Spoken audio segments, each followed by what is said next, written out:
U.S. attorney who gave Jeffrey Epstein that controversial sweetheart plea deal back in 2008 was on Capitol Hill tonight. Alex Acosta is his name. You may remember him also because he worked in the first Trump administration as the labor secretary for a while.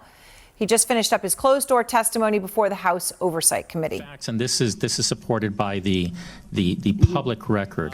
There's a lot of information in the public record that is not correct. Answer another question. 5 words, okay?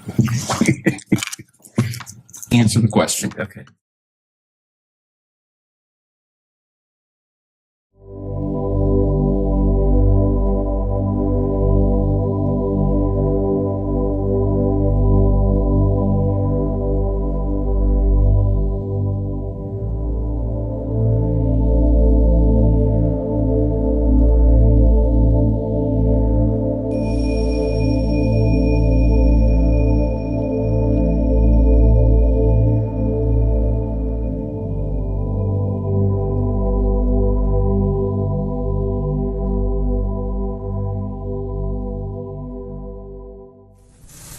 A Florida grand jury, that is, a grand jury convened by the district attorney of Palm Beach County, had charged Epstein with a lesser offense.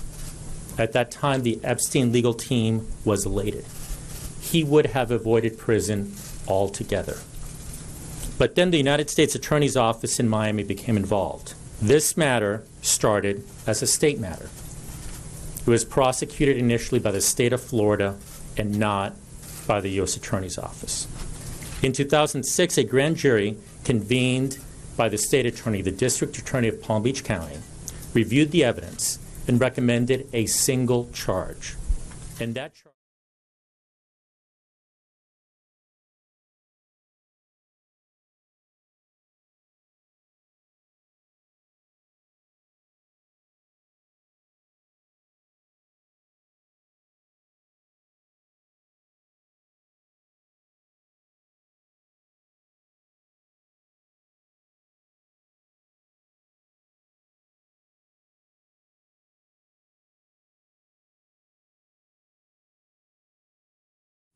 Simply put, the Palm Beach State Attorney's Office was ready to let Epstein walk free.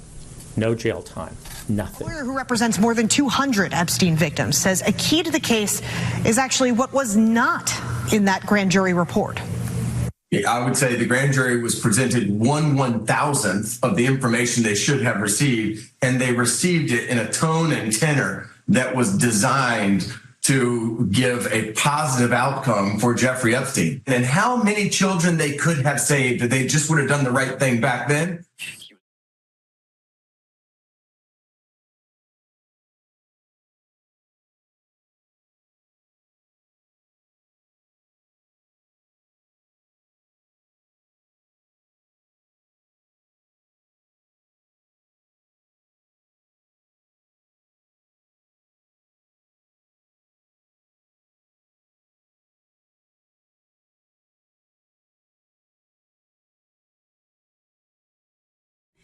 Anywhere from 50 to 80 young women that they even actually knew about were victims of Jeffrey Epstein. Does that sound about right? I can't comment as to the specific number, but he had multiple victims, yes. This matter, this was a state matter, and it was presented by the then state attorney to a grand jury in Palm Beach County. The grand jury reviewed the evidence, looked at what was available. There was an article that said, I mean, you could tell me, maybe this didn't happen, but there was an article that said that that Epstein's attorneys negotiated a deal with you at the Marriott Hotel. If I could, West Palm Beach. If I could walk you through the facts, and this is supported by the public record. There was a report in the Miami Herald that you actually had a meeting with Epstein's attorney at the Marriott Hotel in West Palm Beach, where he convinced you not to either drop the charges or not look into the charges, and then there is some mention that perhaps Mr. Epstein gave you information about other people.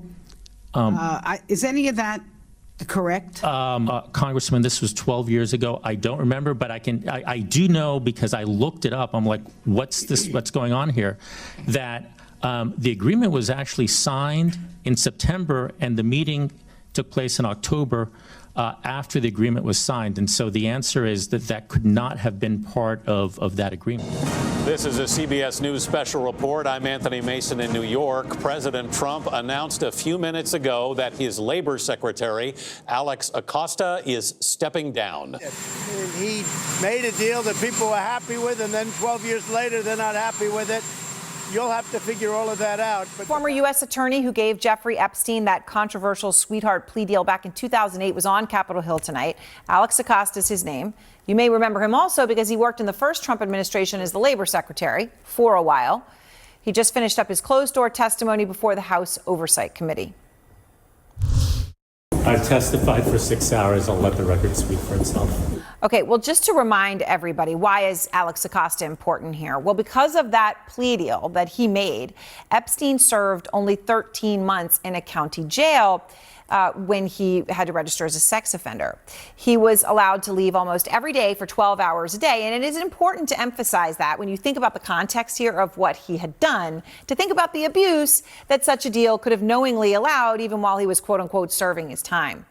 And that deal also gave Epstein and any potential co-conspirators immunity from further federal prosecution. I have seen coverage of this case that is over 12 years old, that had input and vetting at multiple levels of the Department of Justice. And as I look forward, I do not think it is right and fair for this administration's Labor Department to have Epstein as the focus rather than the incredible economy that we have today. Details tonight on a newly uncovered police investigation into Jeffrey Epstein years before the case exploded publicly.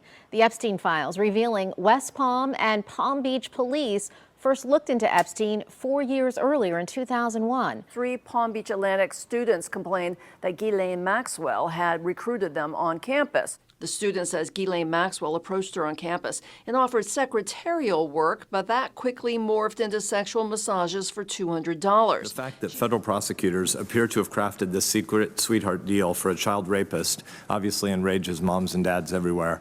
On this particular case, will you commit to making sure that there's a full and thorough investigation into the way DOJ handled the Epstein case? So, Senator, I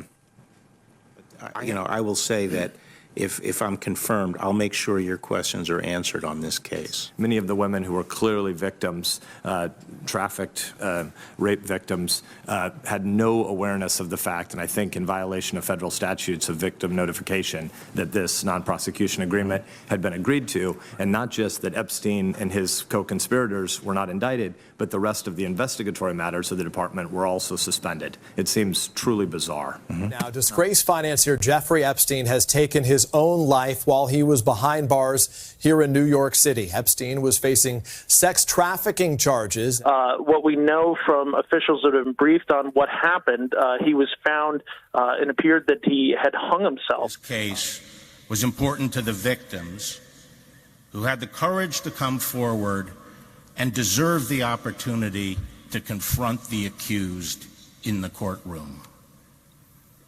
I was appalled, and indeed the whole department was, and frankly, angry to learn of the MCC's failure to adequately secure this prisoner.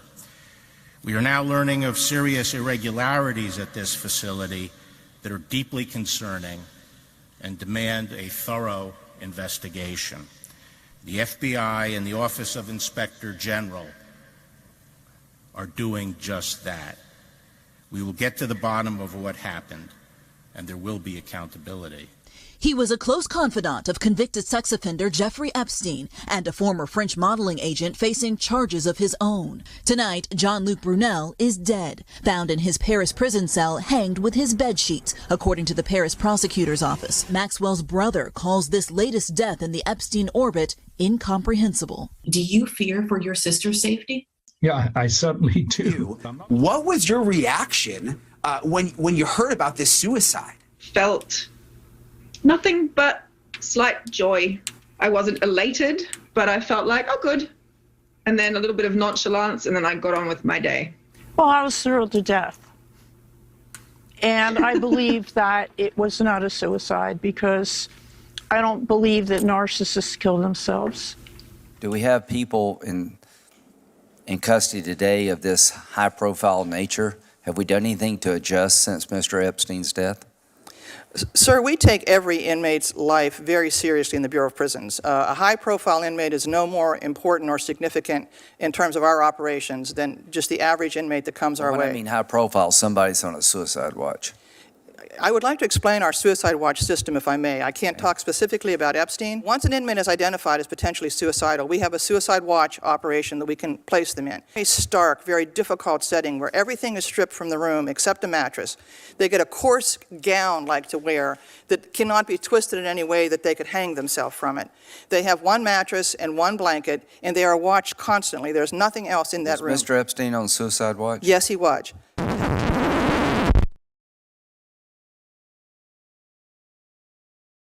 However, the average time on suicide watch is only about 24 hours because it is such a stark and actually depressing situation.